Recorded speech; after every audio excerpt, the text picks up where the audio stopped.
കേരളത്തിൽ ഇത്തവണ എല്ലാവരുടെയും ശ്രദ്ധ ആകർഷിച്ച മണ്ഡലം തൃശ്ശൂരായിരുന്നു. തൃശ്ശൂർ മണ്ഡലത്തിൽ സിനിമാ നടൻ സുരേഷ് ഗോപി പ്രബലരായ എതിരാളികളെ CPIയുടെ സുനിൽകുമാറിനെയും കോൺഗ്രസിൻ്റെ K മുരളീധരനെയും തോൽപ്പിച്ച് പാർലമെൻറ്റിലേക്ക് പോകാനിടയായ സാഹചര്യത്തെക്കുറിച്ച് നേരത്തെ ഒരു വീഡിയോ ചേർന്നു. അപ്പോൾ ഇതിന് ഇങ്ങനെ ഒരു രണ്ടാം ഭാഗം ചെയ്യേണ്ടി വരും എന്ന് വിചാരിച്ചില്ല. ഈ രാഷ്ട്രീയത്തിൽ ജയവും തോൽവിയൊക്കെ സ്വാഭാവികമാണ്. കോൺഗ്രസ് നേതാവ് K മുരളീധരൻ തൃശ്ശൂർ തോറ്റു എന്നുള്ളൊരു യാഥാർത്ഥ്യവുമാണ്. അതിൽ അത്ര അത്ഭുതകരമായിട്ടൊന്നുമില്ല. കാരണം സുരേഷ് ഗോപി ശക്തനായ സ്ഥാനാർത്ഥിയായിരുന്നു. വൈകാരികമായിട്ടുള്ള ഒരുപാട് ഘടകങ്ങൾ അദ്ദേഹത്തിന് അനുകൂലമായിട്ടുണ്ടായിരുന്നു. സിനിമാ നടൻ എന്നുള്ള ഗ്ലാമർ ഉണ്ടായിരുന്നു. പിന്നെ തൃശ്ശൂരെ ക്രൈസ്തവ വിഭാഗത്തിൽ നിന്ന് ധാരാളം വോട്ട് അദ്ദേഹത്തിന് കിട്ടി. പരമ്പരാഗതമായ കോൺഗ്രസ് വോട്ട് ബാങ്കിൽ ചോർച്ചയുണ്ടായി. മറ്റ് ഹിന്ദു വിഭാഗങ്ങളിൽ നിന്ന് വലിയ പിന്തുണ ലഭിച്ചു. മുസ്ലിങ്ങളിൽ നിന്ന് പോലും അത്ര ചെറുതല്ലാത്ത ഒരു വോട്ട് ഷെയർ സുരേഷ് ഗോപിക്ക് കിട്ടിയിട്ടുണ്ട് എന്നാണ് എനിക്ക് തോന്നുന്നത്. അത് തൃശ്ശൂരിൻ്റെ ഭാഗമായിട്ടുള്ള വിവിധ നിയമസഭാ മണ്ഡലങ്ങൾ പരിശോധിച്ചാൽ നമുക്ക് മനസ്സിലാവും.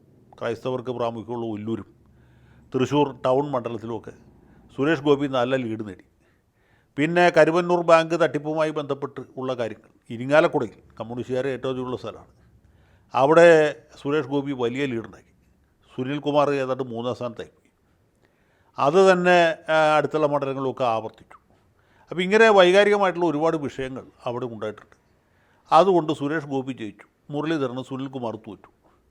അപ്പോൾ തോറ്റുപോയ ഏക സ്ഥാനാർത്ഥി എന്ന അവസ്ഥയിലാണ് മുരളീധരൻ. രമ്യ ഹരിദാസ് തോറ്റു. പക്ഷെ അവരങ്ങനെ ഒരു ഹെവി വെയ്റ്റ് താരമല്ലോ. മറ്റ് ഇദ്ദേഹത്തിൻ്റെ കൂടെ ഉണ്ടായിരുന്ന ആളുകളൊക്കെ വലിയ ഭൂരിപക്ഷത്തിൽ ജയിക്കുകയാണ്. MK രാഘവൻ 1.5 ലക്ഷം വോട്ടിന് ജയിക്കുന്നു. ഷാഫി പറമ്പിൽ 1,13,000 വോട്ടിന് ജയിക്കുന്നു. K സുധാകരൻ 1 ലക്ഷത്തിൽ പരം വോട്ടിന് ജയിക്കുന്നു.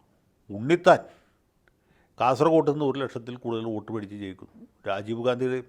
രാഹുൽ ഗാന്ധിയുടെയും മുഹമ്മദ് ബഷീറിൻ്റെയും സമദാനിയുടെ ഒന്നും കാര്യം പറയണ്ട, അവർക്ക് വലിയ വലിയ ഭൂരിപക്ഷത്തിൽ ജയിക്കുന്നു. ഹൈബി ഈഡൻ 2.5 ലക്ഷം വോട്ടിന് ജയിക്കുന്നു.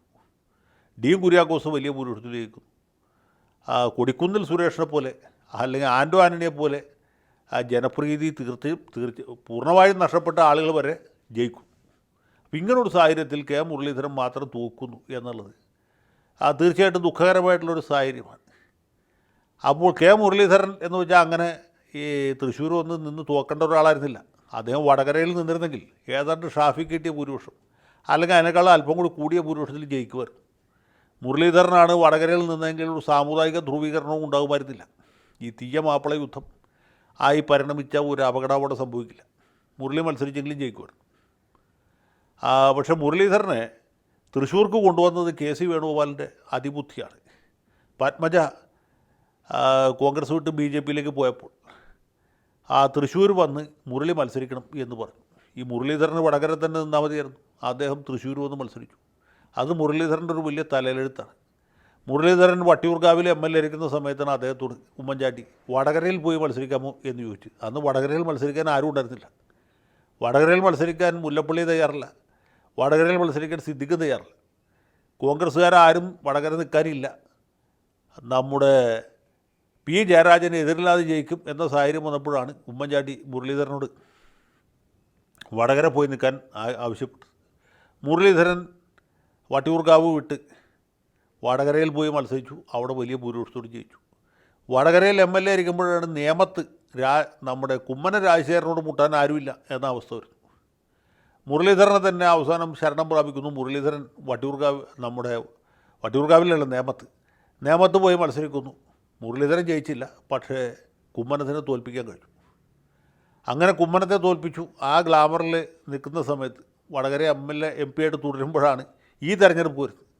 അപ്പോഴാണ് തൃശ്ശൂർ സുരേഷ് ഗോപിയെ നേരിടാൻ ഒരാൾ വേണം. പത്മജ പോയ സാഹചര്യത്തിൽ ഉടനെ തന്നെ മുരളീധരനെ കെട്ടും കിടക്കയെടുത്ത് തൃശ്ശൂർക്ക് വിടുകയാണ്.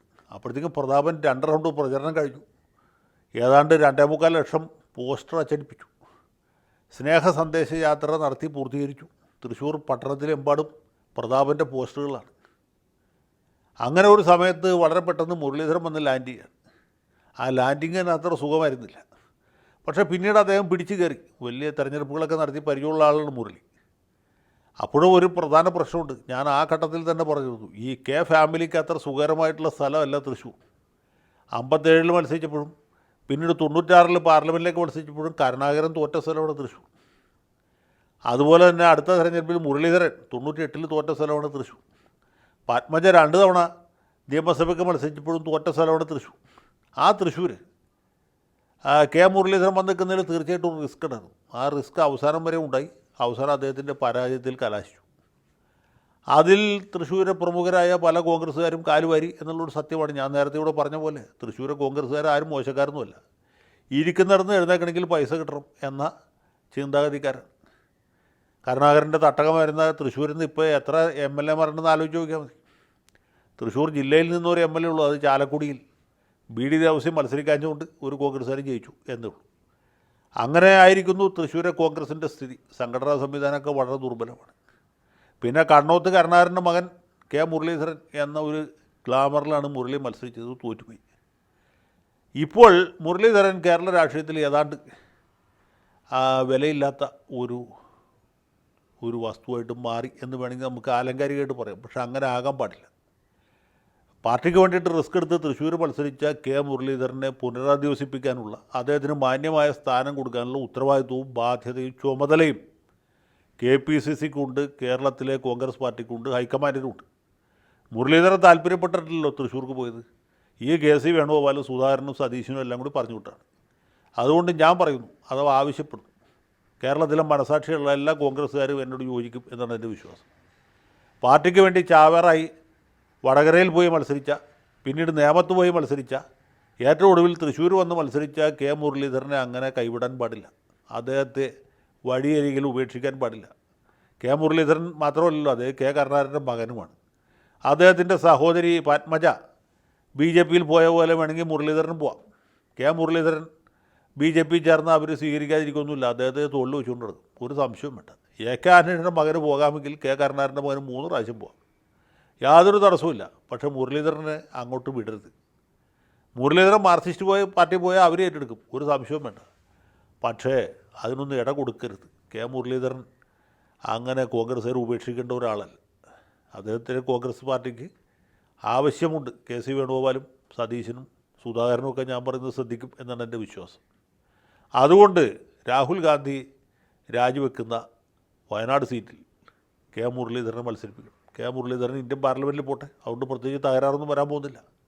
ഇനി രാഹുൽ ഗാന്ധി റായ്ബറേലി രാജിവെച്ച് വയനാട്ടിൽ തന്നെ തുടരാനാണ് താല്പര്യമെങ്കിൽ മുരളീധരനെ റായ്ബറേലിയിൽ മത്സരിപ്പിക്കണം എന്ന് ഞാൻ പറയില്ല, അതിൻ്റെ ആവശ്യമില്ല. അങ്ങനെയാണെങ്കിൽ നമ്മുടെ ഷാഫി പറമ്പിൽ ഒഴിയുന്ന പാലക്കാട് സീറ്റുണ്ടല്ലോ, അവിടെ മുരളിയെ മത്സരിപ്പിക്കണം.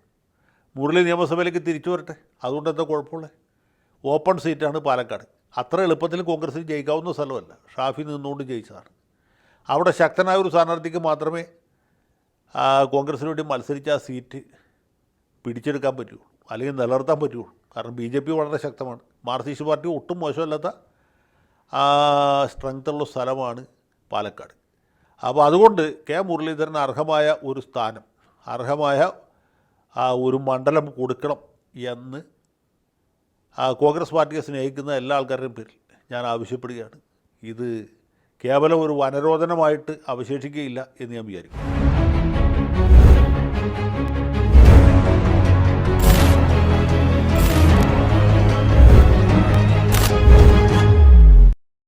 കൂടുതൽ വാർത്തകളും വിശേഷങ്ങളും നിങ്ങളിലേക്ക് എത്താൻ ABC മലയാളം സബ്സ്ക്രൈബ് ചെയ്യുക, ബെൽ ബട്ടണും അമർത്തുക.